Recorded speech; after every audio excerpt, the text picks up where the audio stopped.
مجھے موقع ملا یہاں کہ خصوصاً نوجوانوں میں اور یونیورسٹی کے طلباء اور طالبات کے ساتھ مجھے کھڑا ہونے کا موقع ملا، میں اس کے لیے اپنے دوست اور کرم فرما جناب ظفر سریش والا صاحب اور اس پروگرام کو آرگنائز کرنے والے ویاپار منڈل کے لوگ، ان سب کا بہت زیادہ آبھاری و مشکور ہوں۔ اس موقع پر مجھے تعلیم و تربیت کے عنوان سے کچھ بات کہنے کا حکم دیا گیا ہے۔ اس سلسلے میں مجھے یہ بات عرض کرنی ہے کہ اس دربان کی اور سرستی کی سب سے بڑی سچائی یہ ہے کہ اس پورے سنسار کا چلانے والا، پالنے والا، بنانے والا رولر صرف ایک مالک ہے۔ ایک بوڑھی عورت چرخہ کاٹ رہی تھی، اس سے پوچھا گیا اس برہمانڈ اور سرستی کا بنانے اور چلانے والا کون ہے؟ ان کا ایک مالک۔ کیسے؟ کہ میرے چرخے نے بتایا۔ پوچھا کیسے ماتا جی؟ چرخہ بھی آپ کا بولتا ہے کہ ہاں، کہ جب تک میں چرخہ چلاتی رہتی ہوں چلتا رہتا ہے، اور جب میں روک دیتی ہوں تو رک جاتا ہے، اور میں اکیلی چلاتی ہوں تو صحیح طریقے سے سود کرتا ہے، بھلی باتی چرخہ چلتا رہتا ہے۔ میری پوتی ناتی کوئی آٹی پر یا سود پر یا روئی پر ہاتھ لگا دیتی ہے تو سود ادھر جاتا ہے، روئی ادھر جاتی ہے، سارا سسٹم ڈسٹرب ہو جاتا ہے۔ اس سے میں نے پہچانا کہ جب چھوٹا سا چرخہ بغیر چلائے نہیں چل رہا، اس کا چلانے والا کوئی ہوتا ہے تو چلتا ہے، تو یہ پورا برہمانڈ، سورج، چاند، ستارے، دن رات، موسم، گرمی، سردی، برسات جو چل رہی ہے، اس کا چلانے والا کوئی ہے۔ اور بھلی باتیں چلنا اس بات کی علامت ہے کہ چلانے والا صرف ایک ہے۔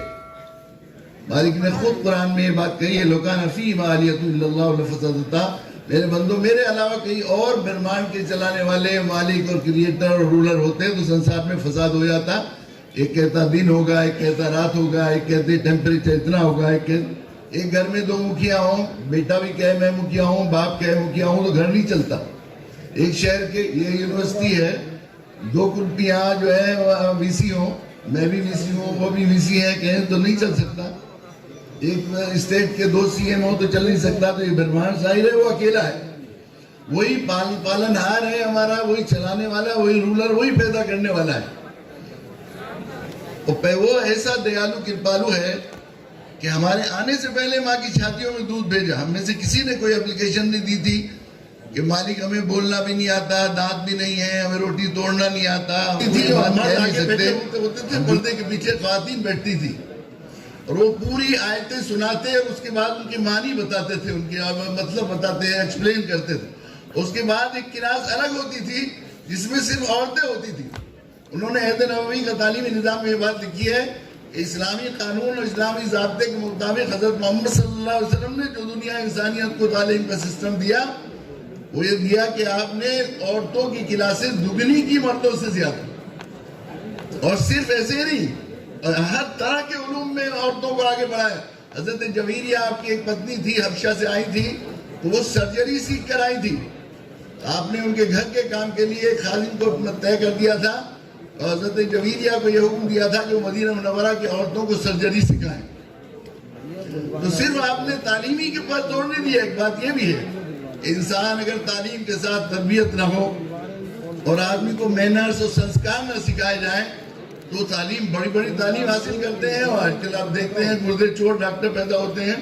اس لیے قرآن نے پہلے لفظ میں اقرأ بسم ربک الذی خلق کہا۔ حضرت محمد صلی اللہ علیہ وسلم نے انسانیت کو تعلیم کے ساتھ مینر سکھائے اور اپنے ساتھیوں کی کیسی تربیت کی اور کیسا خیال کیا۔ اس سلسلے میں ایک جو ہے آپ کی زندگی کی ایک گھٹنا بتانا چاہتا ہوں کہ حضرت محمد صلی اللہ علیہ وسلم صحابہ کے ساتھ بیٹھے ہوئے تھے۔ ایک شخص آئے اور آ کر انہوں نے کہا کہ پیارے نبی، میرا اکیلا بچہ ہے، بہت دعاؤں کے بعد وہ پیدا ہوا تھا، وہ کھو گیا ہے، 3 دن سے غائب ہے، آپ اس کے لیے دعا کر دیجئے مل جائے۔ ماں اس کی بہت تکلیف میں ہے، ساری رات سوتی نہیں، روتی رہتی ہے، نہ کچھ کھایا ہے نہ پیا ہے۔ اس سے پہلے کہ آپ دعا کے لیے ہاتھ اٹھاتے، برابر میں ایک صاحب اور بیٹھے ہوئے تھے کہ میں ان کے بچے کو جانتا ہوں، بہت پیارا بچہ ہے، پورا محلے والے اس سے محبت رکھتے ہیں، میں فلاں باغ میں اسے دیکھ کے آیا ہوں۔ چنانچہ وہ دوڑے، صحابی جیسے سنا کہ وہ وہاں کھیل رہا ہے تو وہ دوڑے۔ اللہ کے نبی صلی اللہ علیہ وسلم نے اپنے ایک اور فالوور سے کہا کہ ان کو روکو۔ ان کو روکا، روکنے کے بعد ان سے کہا کہ جلدی ہے کہ یا رسول اللہ 3 دن سے بچہ بچھڑا ہوا ہے، مجھے خیال ہے وہ باغ سے چلا جائے گا، تو وہ کہیں پھر نہ ملے. ماں کی حالت دیکھی نہیں جاتی. کہا تمہیں جانے سے نہیں روکتا میں, بلکہ میں یہ کہتا ہوں کہ جب تم وہاں جاؤ اور بہت سے بچوں کو کھیلتا ہوا دیکھو تو اپنے بچے کو بیٹا کہہ کے مت بلانا.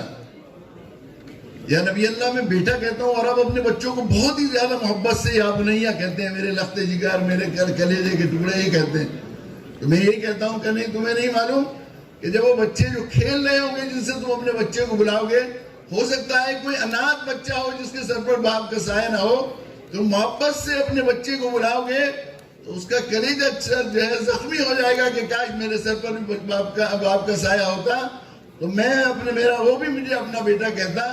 تو اپنے بیٹے کو نام لے کر بلانا. حضرت محمد صلی اللہ علیہ وسلم نے تعلیم کے ساتھ انسانیت کی عظمت, انسانیت کا احترام خصوصاً سکھایا. ہماری اس کی بڑی کمی ہو گئی ہے کہ تعلیم تو بہت ہو رہی ہے لیکن تربیت کا انحطاط ہو رہا ہے. ہم لوگ جگہ جگہ دیکھتے تھے اور اسی طرح پڑھی جاتی تھی. میں اپنی بات ختم کرتا ہوں آخری ایک اپلیکیشن درخواست کر کے, خصوصاً نوجوانوں سے. ہم لوگ پڑھتے تھے, یونیورسٹی میں پڑھتے تھے, جگہ جگہ دیواروں پر آج بھی لکھا رہتا ہے کہ ودیارت آئیے اور سیوارت جائیے. اب یہ سیوارت جانے کا سسٹم ختم ہو گیا ہے.